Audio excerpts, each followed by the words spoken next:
কুড়িগ্রামের রৌমারী ও ভোরঙ্গামারী সীমান্তে অবৈধভাবে বাংলাদেশে পশুহীন করা ৮ বাংলাদেশি সহ ৪৪ জনকে আটক করেছে বিজিবি। আটককৃত ৩৬ জন রোহিঙ্গা কিনা তা যাচাই বাছাই করছে বিজিবি। রৌমারী সীমান্তে ৩০ ও ভোরঙ্গামারী সীমান্তে ১৪ জনকে আটক করা হয়েছে। ভোররাতে রৌমারী উপজেলার বিভিন্ন সীমান্ত এলাকা, ভোরঙ্গামারী উপজেলার ভাওয়ালকুড়ি সীমান্ত দিয়ে বাংলাদেশের অভ্যন্তরে প্রবেশ করে ঘোরাঘুরির সময় স্থানীয়রা তাদের আটক করে বিজিবির হাতে তুলে দেয়। সকালে আটককৃতরা সীমান্ত এলাকার বিভিন্ন বাজারে ঘোরাঘুরির সময় তাদের কথাবার্তা সন্দেহজনক হলে তাকে আটক করার কথা জানায় স্থানীয়রা। মিয়ানমারের রাখাইন রাজ্যে চলমান সংঘাতের জেরে বাংলাদেশে পালিয়ে আশ্রয় নেওয়া দেশটির সেনা ও বর্ডার গার্ড পুলিশের সদস্যসহ ৩৪ জন নাগরিককে স্বদেশে ফেরত পাঠানো হয়েছে। এছাড়া সীমান্ত অতিক্রম সহ বিভিন্ন অপরাধের সাজাভোগ শেষে ৬ মিয়ানমার নাগরিককেও ফেরত পাঠানো হয়। সকালে কক্সবাজার বিমানবন্দর থেকে কঠোর নিরাপত্তার মধ্য দিয়ে তাদের মিয়ানমারের একটি বিশেষ বিমানে তুলে দেওয়া হয়। কক্সবাজারের অতিরিক্ত জেলা ম্যাজিস্ট্রেট মোহাম্মদ শাহিদুল আলম বলেন, বিজিবির পক্ষ থেকে মিয়ানমারের ৩৪ জনকে ফেরত পাঠানোর বিষয়ে পররাষ্ট্র মন্ত্রণালয়ের নির্দেশনা অনুযায়ী ৩৪ জনকে ফেরত পাঠানো হয়েছে। এর আগে রাখাইন থেকে পালিয়ে আসা ৭৫২ জনকে ৩ ধাপে ফেরত পাঠানো হয়। ফরিদপুরের মধুখালী উপজেলার গোপালদি গ্রামের স্ত্রীকে হত্যার দায়ে স্বামীকে যাবজ্জীবন কারাদণ্ড ও ১ লক্ষ টাকা জরিমানা, অনাদায়ে ৩ বছরের সশ্রম কারাদণ্ডের আদেশ দিয়েছে আদালত। দুপুরে নারী ও শিশু নির্যাতন দমন ট্রাইব্যুনালের বিচারক শামীমা পারভিন এই আদেশ দেন। রায় ঘোষণার সময় নূর আলম আদালতে উপস্থিত ছিলেন। এ বিষয়ে ফরিদপুর নারী ও শিশু নির্যাতন দমন ট্রাইব্যুনালের পিপি অ্যাডভোকেট গোলাম রব্বানী ভূঁইয়া রতন জানান, রাষ্ট্রপক্ষ মামলার এ রায়ে সন্তুষ্ট। মামলাটিকে মোট ১২ জন সাক্ষী দেয়। চট্টগ্রাম নগরের চান্দগাঁও র্যাব ৭ থেকে পলাশ সাহা নামের এক র্যাব সদস্যের গুলিবিদ্ধ মরদেহ উদ্ধার করা হয়েছে। আজ দুপুরে র্যাব ৭-এর চান্দগাঁও ক্যাম্পের ৩য় তলায় এই ঘটনা ঘটে। তিনি র্যাব ৭-এর সিনিয়র সহকারী পুলিশ সুপার হিসেবে কর্মরত ছিলেন। সিনিয়র সহকারী পরিচালক ARM মুজাফফর হোসেন জানান, বদ্দরহাট ক্যাম্পে কর্মরত সিনিয়র সহকারী পুলিশ সুপার পলাশ সাহা অভিযানের প্রস্তুতি গ্রহণকালে তিনি অস্ত্র ইস্যু করে নিজের অফিস রুমে প্রবেশ করেন। কিছুক্ষণ পর একটি শব্দ শুনে কর্তব্যরত অন্য র্যাব সদস্যরা তাকে মাথায় গুলিবিদ্ধ অবস্থায় পায়। সে সময় তার নিজ ইস্যুকৃত পিস্তল নিচে পড়ে থাকতে দেখা যায় এবং টেবিলে একটি সুইসাইড নোট পাওয়া যায়। পরবর্তীতে চট্টগ্রাম মেডিকেল কলেজ হাসপাতালে নিয়ে গেলে কর্তব্যরত চিকিৎসক তাকে মৃত ঘোষণা করেন। ময়নাতদন্ত শেষে বিস্তারিত জানানো হবে। গাংনী উপজেলার শুকুরকান্দি নামক স্থানে যাত্রীবাহী মাইক্রোবাস ও ট্রাকের সংঘর্ষে ৩ জন নিহত হয়েছে। রাতে 10টার দিকে গাংনী হাসপাতাল থেকে রোগী নিয়ে কুষ্টিয়া যাওয়ার পথে এই মর্মান্তিক দুর্ঘটনা ঘটে। স্থানীয় পুলিশ সূত্রে জানা গেছে, অসুস্থ রোগী নিয়ে মাইক্রোবাসে করে মেহেরপুর কুষ্টিয়া আঞ্চলিক মহাসড়ক দিয়ে গাংনী উপজেলার শুকুরকান্দি গ্রামের মাঠে পৌঁছালে পণ্য বোঝাই একটি ট্রাকের সাথে সংঘর্ষ হয়। এতে মাইক্রোবাস চালক সহ ৬ যাত্রী গুরুতর আহত হয়। স্থানীয়রা তাকে উদ্ধার করে কুষ্টিয়া মেডিকেল কলেজ হাসপাতালে নিয়ে যায়। হাসপাতালে পৌঁছানোর পর শাহিনের ফুফু লাল বুড়িকে মৃত ঘোষণা করেন চিকিৎসকরা। আহতদের মধ্যে মাইক্রোবাস চালক শাহিন রাত 3:30টার দিকে কুষ্টিয়া মেডিকেল কলেজ হাসপাতালে মৃত্যুবরণ করেন। মুমূর্ষু অবস্থায় শাহিনকে রাজশাহী মেডিকেল কলেজ হাসপাতালে নেওয়ার পথে ভোর 5টার দিকে তার মৃত্যু হয়।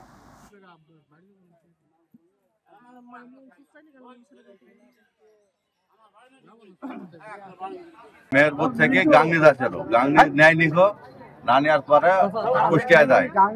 কুষ্টিয়ায় থেকে যাওয়ার পথে হচ্ছে ওই শুকুরকান্দি অ্যাক্সিডেন্ট করে, তো ওইখানে 3 জন মারা গেছে আর 4 জন আহত হয়ে আছে। মানে যে রোগী মারা গেছে, এই যে লাশ এখন হয়ে আছে, তার দাদি হইলো অসুস্থ ছিল, মাইক্রো ভাড়া করে কুষ্টিয়ায় যাচ্ছিল।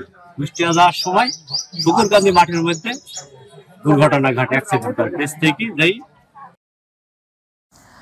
কেমিক্যাল মুক্ত আম বাজারজাতকরণের লক্ষ্যে আম ক্যালেন্ডার প্রকাশ করেছে রাজশাহী প্রশাসন। ক্যালেন্ডার অনুসারে আগামী 15 মে থেকে সব ধরনের গুটি আম গাছ থেকে নামাতে পারবেন চাষিরা। রাজশাহী জেলার আম পরিবহন, বাজারজাতকরণ এবং সংগ্রহ বিষয়ে মতবিনিময় সভায় এমন তথ্য জানান জেলা প্রশাসক আফিয়া আক্তার। বেলা 11:30টার দিকে রাজশাহী জেলা প্রশাসকের সম্মেলন কক্ষে এই মতবিনিময় সভা হয়। এই ক্যালেন্ডার প্রকাশে সহযোগিতা করেছে রাজশাহী কৃষি সম্প্রসারণ অধিদপ্তর। চলতি বছর 19,603 হেক্টর জমিতে আমের উৎপাদনের সম্ভাব্য লক্ষ্যমাত্রা ধারণ করা হয়েছে 2,60,006 মেট্রিক টন, যার সম্ভাব্য বাজার মূল্য ধরা হয়েছে 1,600 কোটি টাকা। রানী পছন্দ লক্ষণ ভোগ 25 মে থেকে, হিমসাগর বা খিরসাপাত 30 মে থেকে, বানানা ম্যাঙ্গো বা ল্যাংড়া 10 জুন থেকে, আম্রপালি ফজলি 15 জুন থেকে, বাড়ি 4 বাড়ি আম 4 যেটা সেটা 5 জুলাই থেকে, আশ্বিনা যেটা 10 জুলাই, গৌরমতী 15 জুলাই এবং কাটিমন যেটা এখন আমাদের সারা বছর হয় এটা তো সারা বছরই হবে, এবং বাড়ি আম 11 যেটা সেটা সারা বছর যেটা হয়। খাগড়াছড়িতে গুইমারিতে বিভিন্ন এলাকার 5 শতাধিক পাহাড়ি বাঙালির মাঝে বিনামূল্যে চক্ষু, সাধারণ চিকিৎসা সেবা এবং ওষুধ বিতরণ করেছে বাংলাদেশ সেনাবাহিনী ও গুইমারা রিজিয়ন।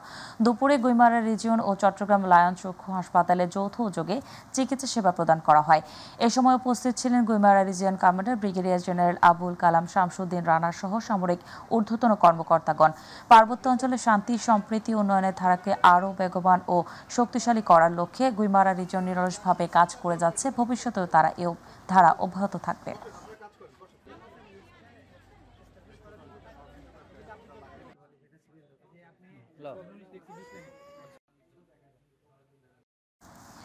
টেকনাফে কোস্টগার্ডের পৃথক দুটি অভিযানে 60 লক্ষ টাকা মূল্যের 20,000 পিস ইয়াবা সহ 2 পাচারকারীকে আটক করেছে Bangladesh coast guard.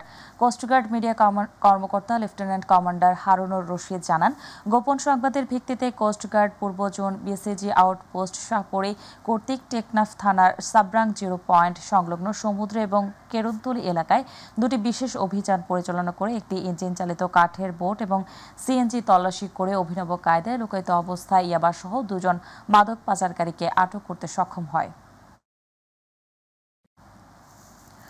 Engineers institution Bangladesh এর ৭৭তম প্রতিষ্ঠা বার্ষিকী উপলক্ষে নানা কর্মসূচি পালন করেছে সংগঠনটির চট্টগ্রাম কেন্দ্র। সকালে ইঞ্জিনিয়ার্স ডে উপলক্ষে বর্ণাঢ্য র্যালির আয়োজন করা হয়। এ সময় বেলুন ও পায়রা উড়িয়ে র্যালির উদ্বোধন করেন আইইবি চট্টগ্রাম কেন্দ্রের চেয়ারম্যান প্রকৌশলী মনজারে খোরশেদ আলম। দেশের স্বনির্ভরতা ও টেকসই উন্নয়ন কাঠামো বিনির্মাণে প্রকৌশলীর নেতৃত্বে অপরিহার্য এই স্লোগানকে সামনে রেখে র্যালিটি শুরু হয়। বাদ্যযন্ত্রের তালে তালে বিভিন্ন ব্যানার, ফেস্টুন হাতে র্যালিটি নগরীর বিভিন্ন সড়ক প্রদক্ষিণ শেষে লালখান বাজার এলাকায় এসে শেষ হয়। শেষে জাতীয় পতাকা উত্তোলন করা হয়।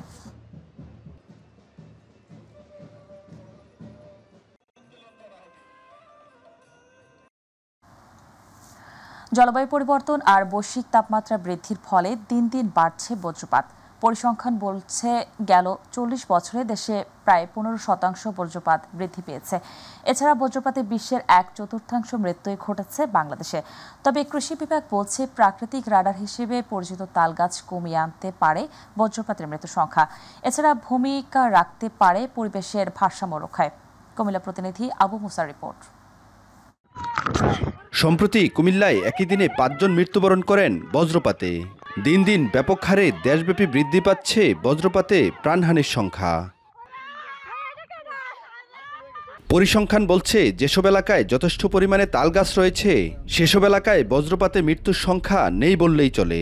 সাধারণ মানুষ বলছে পুষ্টিকর ফল দেওয়ার পাশাপাশি গ্রামগঞ্জে ঘর তৈরি সহ বিভিন্ন প্রয়োজনে ভূমিকা রাখতে পারে বিলুপ্তপ্রায় এই তালগাছ। বিভিন্ন জায়গা থেকে বিলুপ্ত হয়ে যেতেছে, কিন্তু আমাদের এলাকায় এখনো এটা রয়ে গেছে। বজ্রপাতে কোনো লোক মারা যায় না, কোনো ক্ষতি হয়নি। তালগাছ থাকার ফলে বজ্রপাতের অত একটা আশঙ্কা থাকে না, তাই মৃত্যু ঝুঁকিও থাকে না।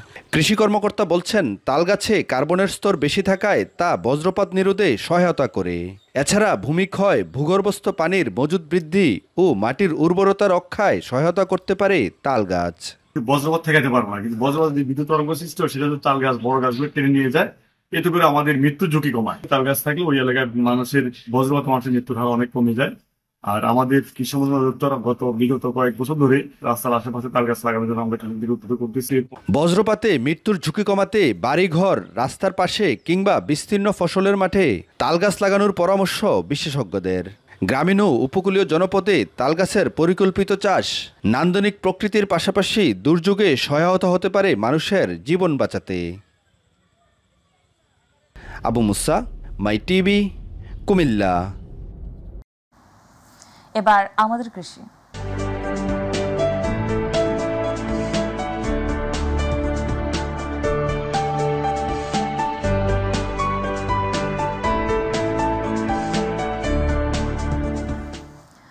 চাঁদপুরে কৃষক ও অটো রাইস মিল মালিকদের কাছ থেকে সরাসরি অভ্যন্তরীণ বোরো ধান চাল সংগ্রহ 2024-25 কার্যক্রম শুরু হয়েছে। মঙ্গলবার চাঁদপুর জেলা খাদ্য গুদামে আনুষ্ঠানিকভাবে সংগ্রহ কার্যক্রম উদ্বোধন করেন জেলা প্রশাসক মোহাম্মদ মোহসেন উদ্দিন। অনুষ্ঠানে জেলা খাদ্য নিয়ন্ত্রক দায়িত্বপ্রাপ্ত শঙ্কর চন্দ্র অধিকারী, খাদ্য গুদামের ম্যানেজার রবীন্দ্রনাথ চাকমা সহ আরও অনেকে উপস্থিত ছিলেন। এবছর জেলা সিদ্ধ চাল সংগ্রহের লক্ষ্যমাত্রা 8,131 মেট্রিক টন এবং ধান 428 মেট্রিক টন। সংগ্রহের মেয়াদ 24 এপ্রিল থেকে আগামী 31 আগস্ট পর্যন্ত নির্ধারণ করা হয়েছে।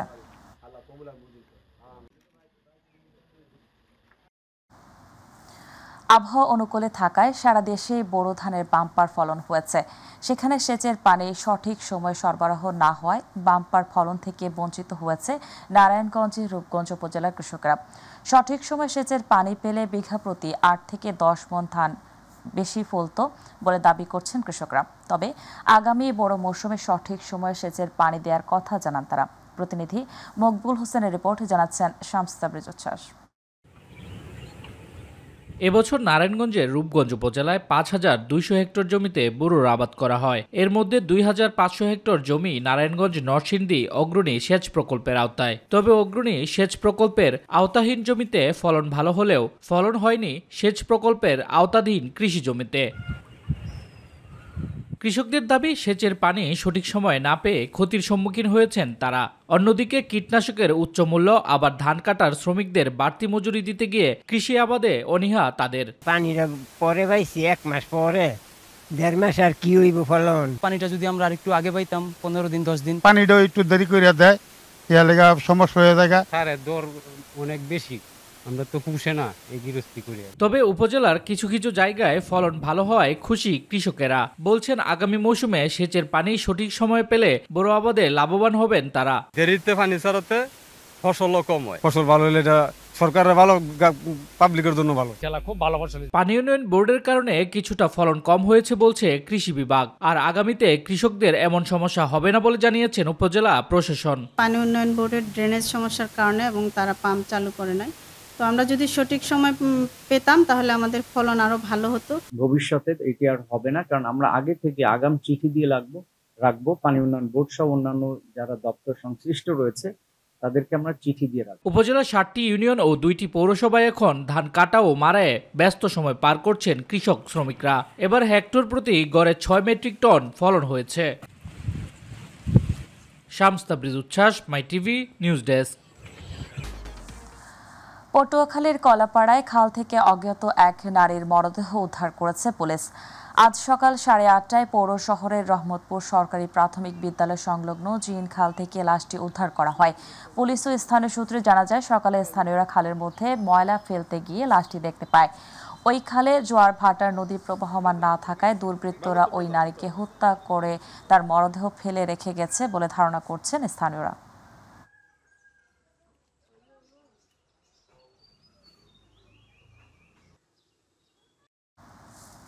সুনামগঞ্জে নেশাগ্রস্ত এক যুবকের অসদাচরণের প্রতিবাদ করায় ছুরিকাঘাতে আব্দুল মুবিন নামে একজন নিহত হয়েছেন। মঙ্গলবার সন্ধ্যায় পৌর শহরের পূর্ব নতুন পাড়া এলাকায় এই ঘটনা ঘটে। এই ঘটনায় তাৎক্ষণিক বিশেষ অভিযান চালিয়ে অভিযুক্ত হৃদয় বণিককে গ্রেপ্তার করেছে পুলিশ। পুলিশ ও স্থানীয় সূত্রে জানায়, মঙ্গলবার সন্ধ্যায় নেশাগ্রস্ত অবস্থায় হৃদয় বণিক পূর্ব নতুন পাড়া দিয়ে যাতায়াত করার সময় সব পথচারী ও স্থানীয় বাসিন্দাদের সঙ্গে খারাপ আচরণ করতে থাকলে প্রতিবাদ করেন আব্দুল মুবিন। এতে দুজনের মধ্যে কথা কাটাকাটি হয়। এক পর্যায়ে হৃদয় বণিক তাকে এলোপাথারিভাবে ছুরিকাঘাত করে। নরসিংদী মরহরদী উপজেলার আঞ্চলিক মহাসড়কে সকালে সিএনজি, অটোরিকশা ও প্রাইভেট কার মুখোমুখি সংঘর্ষে শাহিন নামে এক সিএনজি চালক নিহত হয়েছেন। এ ঘটনায় আরও 3 জন আহত হয়েছেন। আহতদের স্থানীয় সদর হাসপাতালে ভর্তি করা হয়েছে। নিহত শাহিন মনোহরদী উপজেলার নারান্দি গ্রামের বাসিন্দা কামাল হোসেনের ছেলে। স্থানীয়রা জানান, সকালে শাহিন সিএনজি অটোরিকশা নিয়ে নিজের গন্তব্যে যাচ্ছিলেন। এ সময় প্রাইভেট কারের সঙ্গে মুখোমুখি সংঘর্ষ হয়। সংঘর্ষের ফলে সিএনজি অটোরিকশাটি প্রচণ্ডভাবে দুমড়ে মুচড়ে যায় এবং শাহিন ঘটনাস্থলে নিহত হন। শরীয়তপুরে জমি নিয়ে বিরোধের জেরে গাড়িয়া উচ্চ বিদ্যালয়ের সহকারী শিক্ষক সুজন সাহা লাঠির আঘাতে নিহত হয়েছেন। মঙ্গলবার সকালে শরীয়তপুর পৌরসভার দক্ষিণ মধ্যপাড়া এলাকায় এই ঘটনা ঘটে। পুলিশ ও স্থানীয় সূত্রে জানা যায়, দীর্ঘদিন ধরে জমি নিয়ে সুজন সাহার সঙ্গে তার চাচা শান্তি সাহার বিরোধ চলছিল। এ নিয়ে একাধিক মামলা চলমান রয়েছে। ওই জমিতে গাছ কাটা নিয়ে উভয় পক্ষের মধ্যে তর্ক বিতর্ক শুরু হয়। বিতর্কের জের ধরে হামলা হলে এই ঘটনা ঘটে। ঘটনায় পুলিশ ঘটনাস্থল পরিদর্শন করে এবং অভিযুক্তদের ধরতে অভিযান চালাচ্ছে। খুলনার শীর্ষ সন্ত্রাসী গ্রেনেড বাবুর অন্যতম সহযোগী কালা তুহিন সহ ৩ জনকে আটক করেছে যৌথ বাহিনী। মঙ্গলবার রাতে খুলনার বটিয়াঘাটা উপজেলার চক্রাখালী এলাকায় ফারুকের হাঁসের খামারে অভিযান পরিচালনা করে তাদের আটক করে পুলিশ ও যৌথ বাহিনী। এ সময় তাদের কাছ থেকে একটি রিভলভার, একটি ওয়ান শুটার গান, দেশীয় বেশ কিছু অস্ত্র, 19 বোতল বিদেশি মদ, গান পাউডার, 2টি মোটরসাইকেল, 10টি মোবাইল ও নগদ অর্থ উদ্ধার করা হয়। অভিযানে সেনাবাহিনীর নেতৃত্ব দানকারী মেজর দেবাশিস বিষয়টি নিশ্চিত করে বলেন, গোপন সংবাদের ভিত্তিতে পুলিশের সহযোগিতায় সেখানে অভিযান চালানো হয়। তাদের পরবর্তীতে বটিয়াঘাটা থানায় নেওয়া হলে ভারপ্রাপ্ত কর্মকর্তা বলেন, পুলিশ সদস্য সহ যৌথভাবে অভিযান করে 3 সন্ত্রাসীকে আটক করা হয়েছে। পরবর্তীতে আইনানুগত ব্যবস্থা প্রক্রিয়াধীন রয়েছে। তৈরি করে বেড়াচ্ছিল, আমাদের বটিয়াঘাটা দাপিয়ে বেড়াচ্ছিল, তো তার একটা পরিসমাপ্তি হয়তো আমাদের এই গ্যাংটা মোটামুটি আমরা খুব তাড়াতাড়ি হয়তো বা আমাদের নিয়ন্ত্রণে আসবে বলে আমরা আশাবাক্ত করছি। বরিশাল বিআরটিতে ড্রাইভিং লাইসেন্সে ঘুষের দাবির অভিযোগে দুদক অভিযান চালিয়ে এক দালালকে আটক করেছে। বরিশাল বিআরটিতে দালাল ছাড়া মেলে না কোনো ড্রাইভিং লাইসেন্স, এমন অভিযোগের প্রেক্ষিতে সকালে বরিশাল বিআরটি কার্যালয়ে অভিযান চালান দুর্নীতি দমন কমিশনের সহকারী পরিচালক রাজকুমার সাহা এর নেতৃত্বে অভিযান চালানো হয়। এ সময় দুদকের সোর্সের কাছে মোটরসাইকেলের লাইসেন্স করতে 21,000 টাকা দাবি করলে দুদক বিআরটির দালাল সঞ্জীব দাসকে আটক করে। এ সময় জেলা প্রশাসকের নির্বাহী ম্যাজিস্ট্রেট রবিউল ইসলাম 1 মাসের সশ্রম কারাদণ্ড ও 200 টাকা আর্থিক জরিমানা প্রদান করা হয়।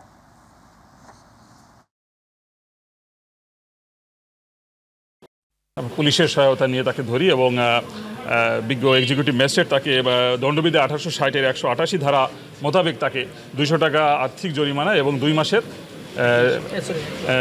সশ্রম কারাদণ্ডে 1 মাসের সশ্রম কারাদণ্ড প্রদান করেন। ড্রাইভিং লাইসেন্স ও ফিটনেস সার্টিফিকেট প্রদানে দালাল চক্রের মাধ্যমে ঘুষ লেনদেন সহ বিভিন্ন অনিয়মের অভিযোগে জয়পুরহাটে বিআরটি অফিসে অভিযান চালিয়েছে দুদক। এ সময় এনরোলমেন্ট এক্সিকিউটিভ 2 কর্মচারী মেহরুল ও আতিকুলের বিরুদ্ধে অনিয়মের অভিযোগ প্রমাণিত হয়। দুপুরে জয়পুরহাট বিআরটি এর জেলা কার্যালয়ে দুদকের নওগাঁ জেলা কার্যালয়ের সহকারী পরিচালক মাহমুদা খাতুন রিতার নেতৃত্বে এই অভিযান পরিচালনা করা হয়।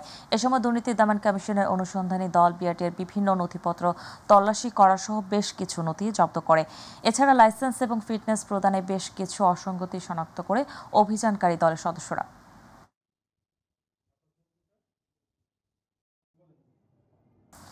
বাগেরহাটে বিভিন্ন অনিয়মের অভিযোগে বিআরটি অফিসে অভিযান চালিয়েছে দুদক। সকালে জেলা কেন্দ্রীয় বাসস্ট্যান্ড সংলগ্ন বাগেরহাট জেলা বিআরটি অফিসে বাগেরহাট দুর্নীতি দমন কমিশনের একটি টিম অভিযান পরিচালনা করেন। অভিযানে বিভিন্ন অনিয়ম ও দুর্নীতির সত্যতা পেয়েছে দুদক। দুদকের সহকারী পরিচালক মোহাম্মদ সাইদুর রহমান বলেন, প্রাথমিক অভিযোগে এখানকার কর্মকর্তা ও আউটসোর্সিং কর্মকর্তাদের মোবাইল ব্যাংকিংয়ে টাকার লেনদেন সহ বিভিন্ন ধরনের অনিয়ম ও দুর্নীতি পাওয়া গেছে। অভিযানে পাওয়া তথ্য এবং নথি যাচাই বাছাই শেষে প্রতিবেদন আকারে তা প্রধান কার্যালয়ে পাঠানো হবে। আমরা আরো কিছু তথ্য নেওয়ার চেষ্টা করছি যে এই লেনদেনগুলো আসলে কোথা থেকে আসছে, কোন পারপাসে দিয়েছে, তার পরিপ্রেক্ষিতে আমরা একটা রিপোর্ট প্রদান করব। তাছাড়া আমরা আরো দেখেছি যে এখানে যে পরীক্ষার জন্য যে পরীক্ষা দেয় গ্রাহকরা বিভিন্ন লাইসেন্সের জন্য, এই পরীক্ষার খাতাগুলো থেকে আমরা মিসম্যানেজমেন্ট দেখতে পেয়েছি। দিনাজপুর অফিসে অভিযান চালিয়েছে দুর্নীতি দমন কমিশনের একটি দল। দুপুরের দিকে এই অভিযান পরিচালনা করা হয়। এ সময় দুদকের সহকারী পরিচালক খায়রুল বাশার জানান, লাইসেন্স প্রদান, লাইসেন্স নবায়ন সহ বিভিন্ন অভিযোগ রয়েছে দিনাজপুর বিআরটি কর্তৃপক্ষের বিরুদ্ধে। এরকম অভিযোগের ভিত্তিতে আজ এই অভিযান পরিচালনা করা হচ্ছে। আশপাশের বিভিন্ন কম্পিউটার দোকানে অনলাইনের মাধ্যমে প্রতারণার শিকার হচ্ছে সেবাগ্রহীতারা। এ সময় মোটরযান পরিদর্শন জয়নুল আবেদিন ও শফিকুল ইসলামকে ব্যাপক জিজ্ঞাসাবাদ করেন দুর্নীতি দমন কমিশনের দলটি। সেই সাথে অন্তত 4 জন বহিরাগত কম্পিউটার অপারেটরকে জিজ্ঞাসাবাদ করেছে দুদক।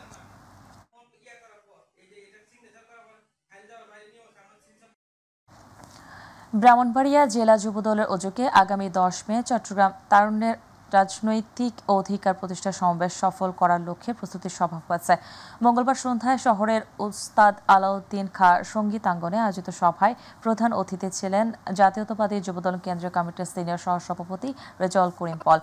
ব্রাহ্মণবাড়িয়া জেলা জাতীয়তাবাদী যুবদলের সভাপতি শামীম মোল্লার সভাপতিত্বে সাধারণ সম্পাদক ইয়াসিন মাহমুদের সঞ্চালনায় উপস্থিত ছিলেন জেলা ও উপজেলা যুবদলের নেতাকর্মীগণ। ব্রাহ্মণবাড়িয়া থেকে সর্বাধিক নেতাকর্মী সমাবেশে অংশগ্রহণ করবে বলে সকালে আশাবাদ ব্যক্ত করেন নেতারা।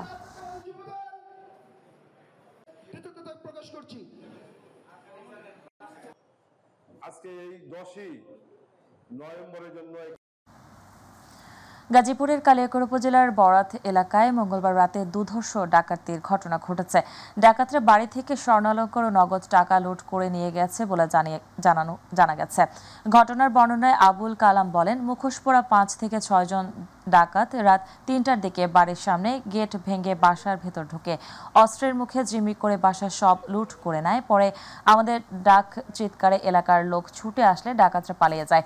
কালিয়াকৈর থানাধীন মৌজায় পুলিশ ফাঁড়ির ইনচার্জ আব্দুল সেলিম বলেন, ডাকাত দল ধরার জন্য অভিযান অব্যাহত আছে।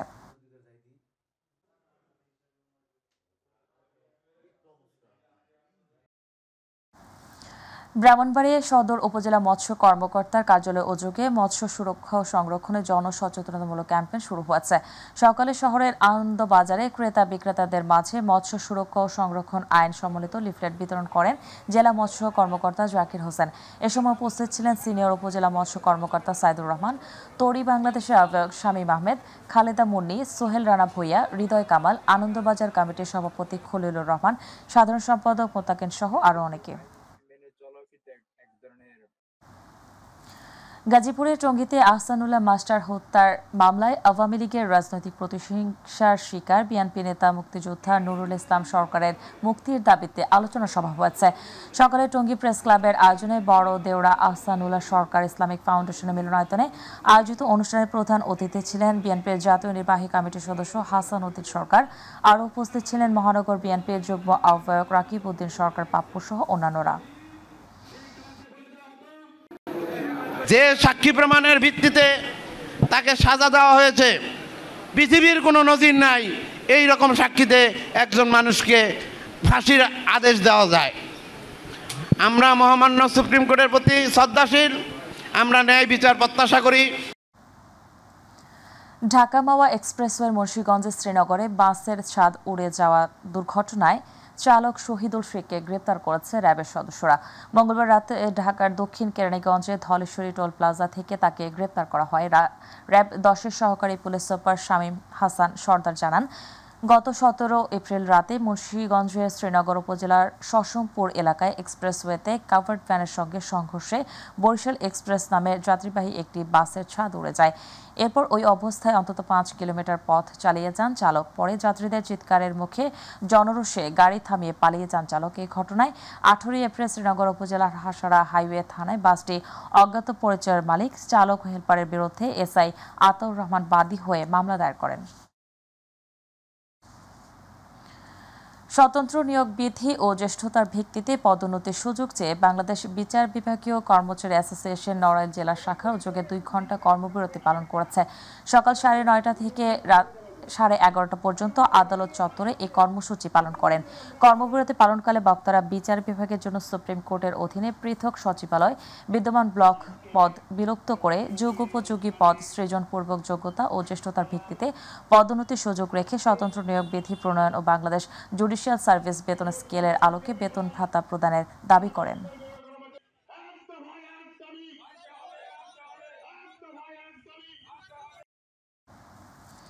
গাইবান্ধার গোবিন্দগঞ্জে আদিবাসীদের 7 দফা বাস্তবায়নের দাবিতে বিক্ষোভ ও মানববন্ধন হয়েছে।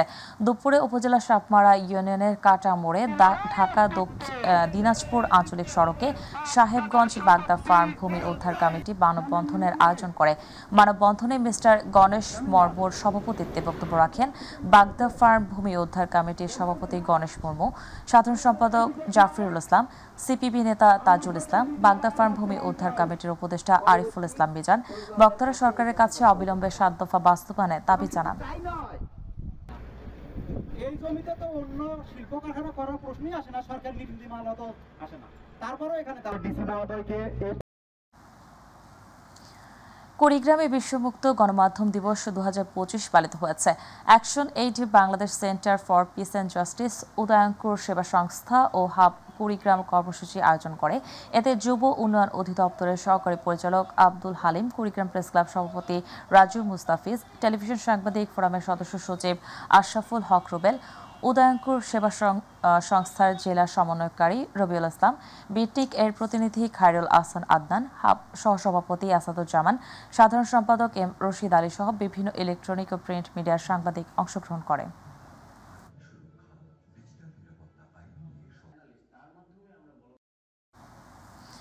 কুষ্টিয়ায় বিশ্বমুক্ত গণমাধ্যম দিবস উপলক্ষে র্যালি ও আলোচনা সভা হয়েছে।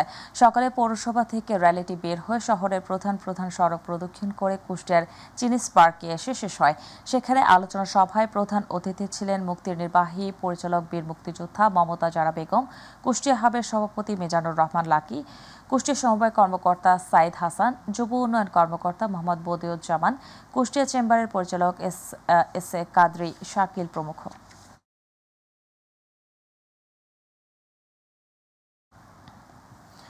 গাজীপুরের শ্রীপুর উপজেলার কেওয়া পূর্ব এলাকায় একটি মার্কেটে হামলা চালিয়ে ভাঙচুর, লুটপাট ও খুন জখমের হুমকির প্রতিবাদে মানববন্ধন, বিক্ষোভ মিছিল, সংবাদ সম্মেলন হয়েছে। সকালে আনসার রোড আঞ্চলিক সড়কে এই মানববন্ধন হয়। মানববন্ধন কর্মসূচি শেষে বিক্ষোভ মিছিল করে সংবাদ সম্মেলন করে।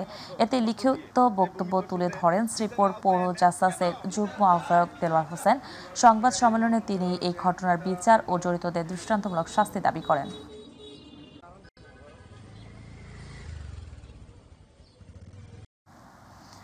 সাতক্ষীরা কারিগরি প্রশিক্ষণ কেন্দ্র টিটিসিতে এসএসট প্রকল্পের আওতাধীন শর্ট কোর্সের চতুর্থ সাইকেলের সমাপনী অনুষ্ঠান অনুষ্ঠিত হয়েছে।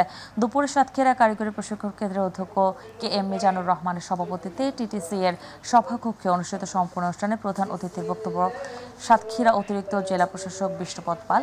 বিশেষ অতিথির বক্তব্য রাখেন সাতক্ষীরা জেলা তথ্য অফিসার মোহাম্মদ জাহারুল ইসলাম, মহিলা বিষয়ক অধিদপ্তর উপপরিচালক নাজমুন নাহার, বিআরটি এর সহকারী পরিচালক কে এম মাহবুবুর কবির।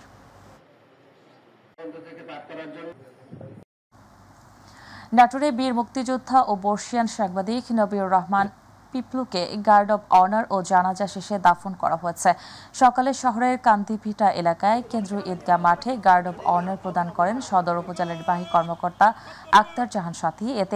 এ সময় মুক্তিযোদ্ধা ও গণমাধ্যম কর্মীরা সহ সকল স্তরের মানুষ উপস্থিত ছিলেন। পরে জানাজা শেষে শহরের গাড়িখানা কেন্দ্রীয় গোরস্থানে তার দাফন সম্পন্ন হয়।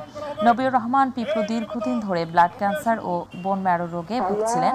মঙ্গলবার ঢাকার এএমজেড হাসপাতালে চিকিৎসা অবস্থায় শেষ নিঃশ্বাস ত্যাগ করেন তিনি। মৃত্যুকালে তার বয়স হয়েছিল 68 বছর। আসসালামু আলাইকুম।